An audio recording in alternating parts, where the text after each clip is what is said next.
Welcome to the Live Free, Love Life podcast, where we discuss how to create more freedom so we can love our lives no matter what we're going through. Hello, my beautiful friends. Welcome to today's episode of the Live Free, Love Life podcast. I'm your host, Mindy Neal, and I am so excited to be with you.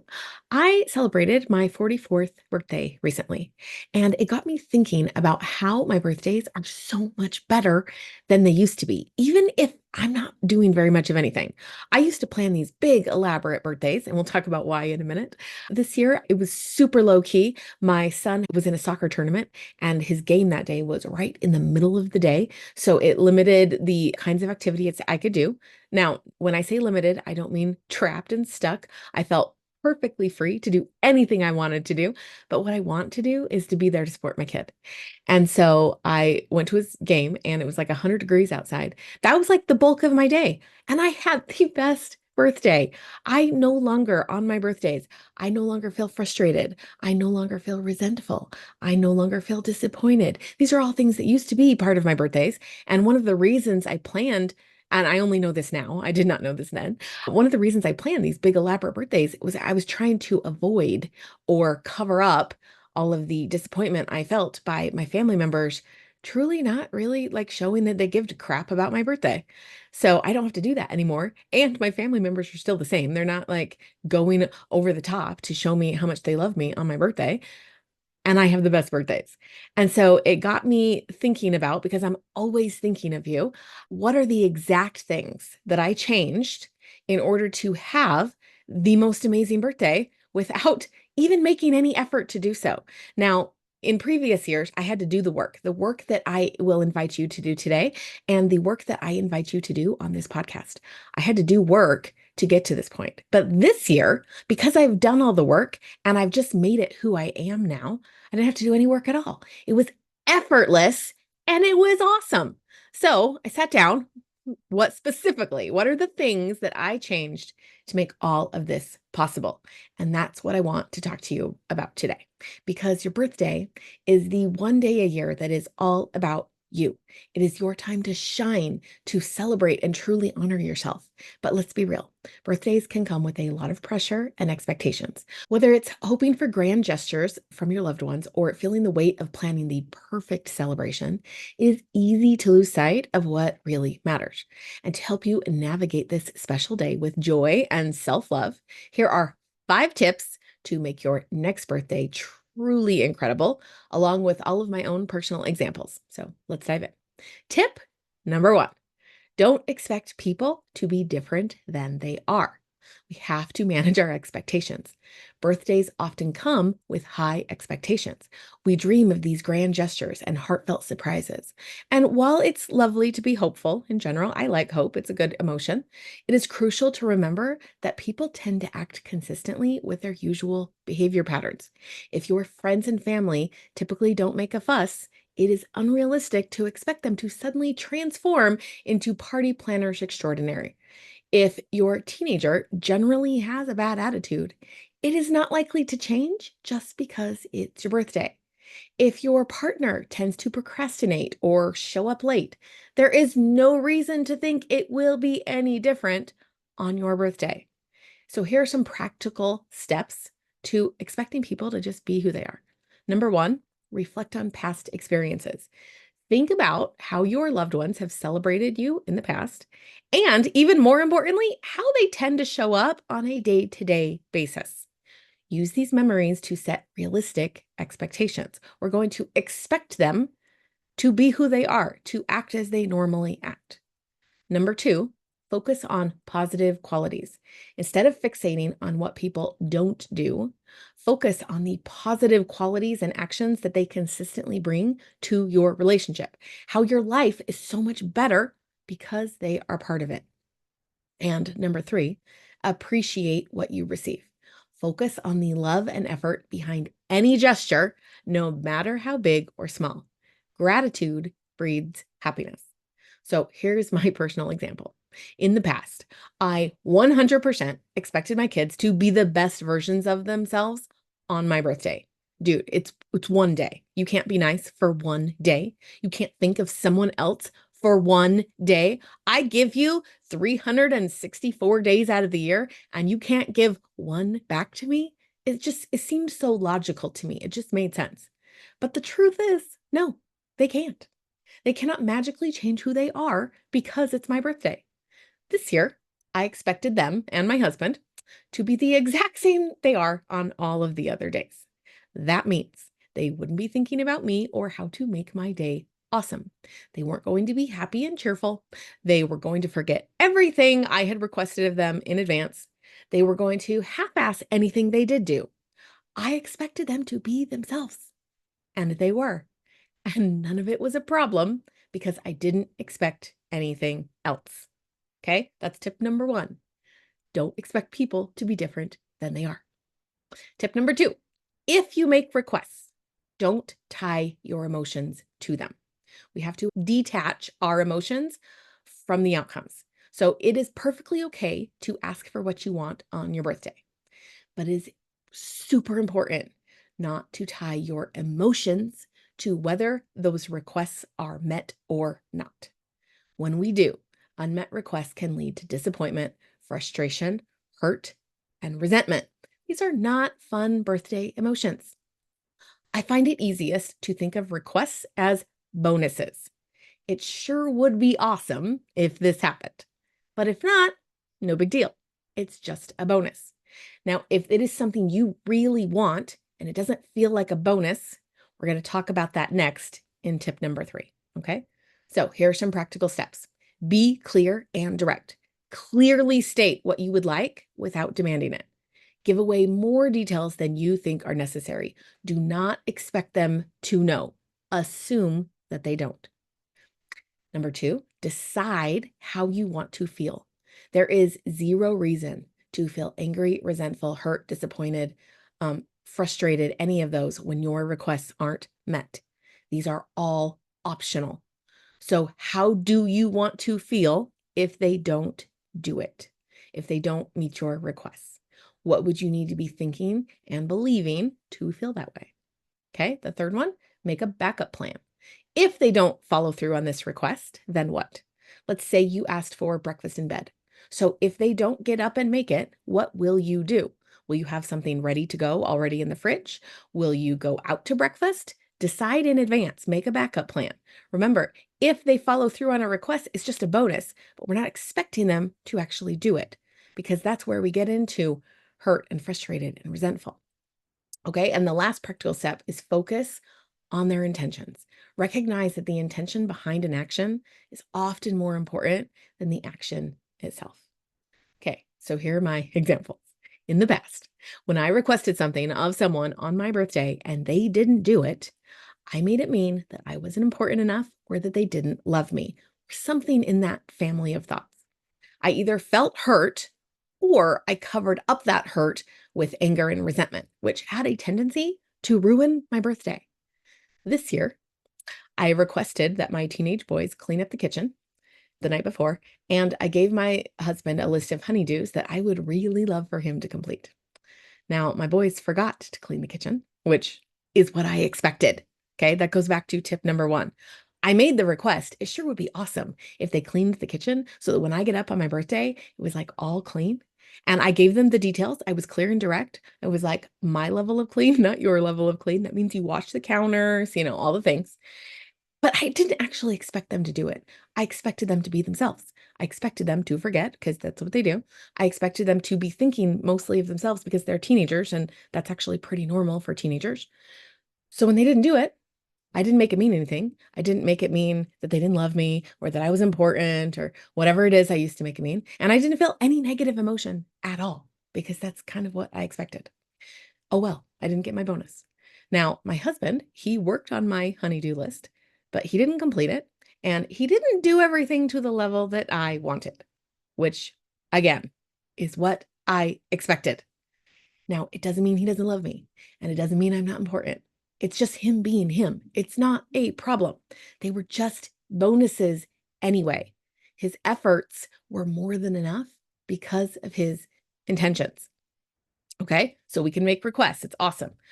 Treat them as bonuses. If people don't do them, it's not a problem. We don't make it mean anything, and we choose not to feel negative emotion on our birthday. It's totally fine. It's just them being them. It doesn't mean anything more than that. Okay. Tip number 3, take full responsibility for making your birthday awesome. Now, this is where if you have a request and it doesn't feel like a bonus, right? Like having my kitchen clean, that was just a bonus. But let's say I wanted a very specific kind of party on my birthday, and that's not a bonus. If that doesn't happen, then I'm not having the birthday I want. I need to take full responsibility for that party. So anything that is not just a bonus, take responsibility for it. It is your job to make your birthday awesome. It's not your kids, it's not your partners, it's not your best friends, it's not your mom's, it's not anybody's except yours. You have to choose to own your happiness.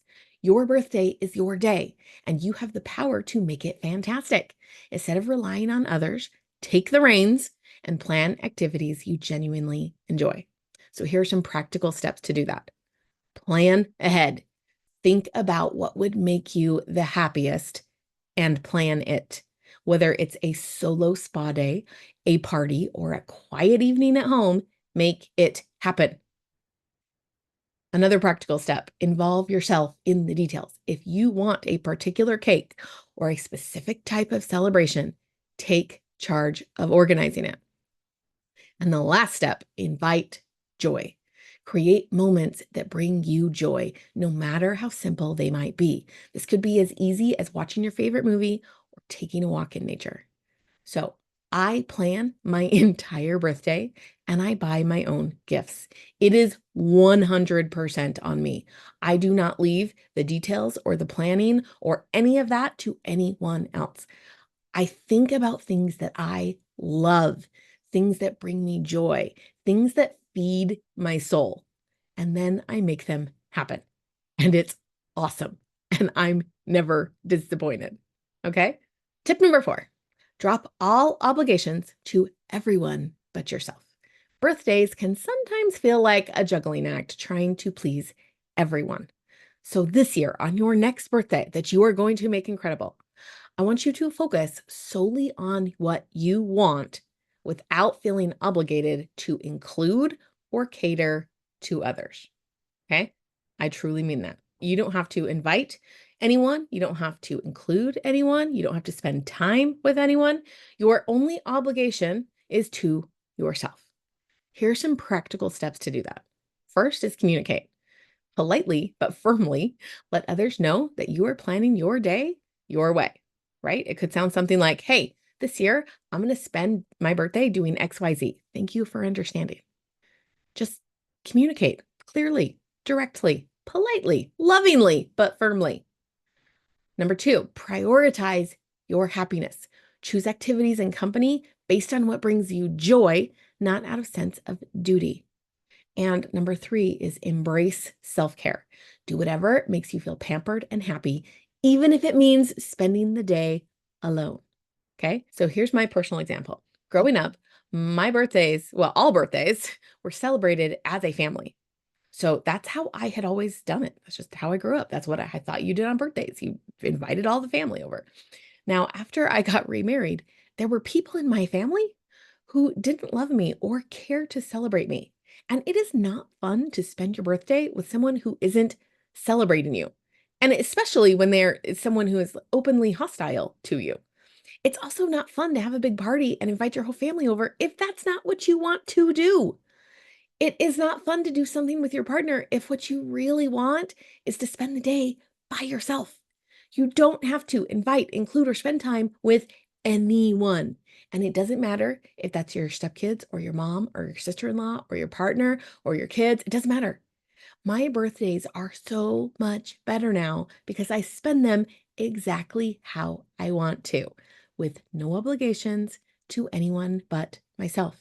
Some of you out there are going to think this is not a loving way. This is self-centered or selfish or it's not loving. I'm going to argue with you on that because let's say I have a party and I invite, all the people. And it's not really what I want to be doing. What I would rather be doing is laying in bed with my husband, watching a chick flick and eating some chocolate. Let's just say, just for fun. If I have this party because I feel like I'm supposed to include, my mom and my kids, my stepkids, all the people on my birthday, I'm not loving me because I'm not giving myself what I want for my birthday. I'm also not loving them because what we tend to do as humans, we make the decision, right, to have the party, but then we resent all them for it because it's not what we really wanted to do. It is hard to love these people when I'm at this party that I don't really want to be at. So it's not loving to me and it's not loving to them. On your birthday, when your only obligation is to yourself, it is the most loving thing you can do, not just for yourself, but to all the people that you love, because it's really hard to love them when you're not taking care of yourself and you're not doing what you want to do. Okay? Just try it out, just for fun. And tip number 5, truly celebrate yourself.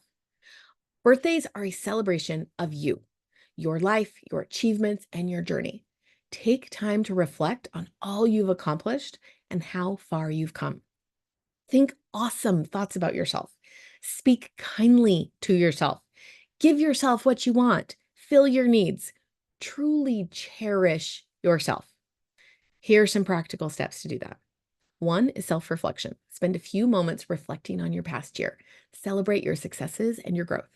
Number 2, treat yourself. Do something indulgent just for you, whether it's buying that item you've been enjoying or spending a day doing your favorite activities, whatever that looks like. And number 3 is self-love rituals.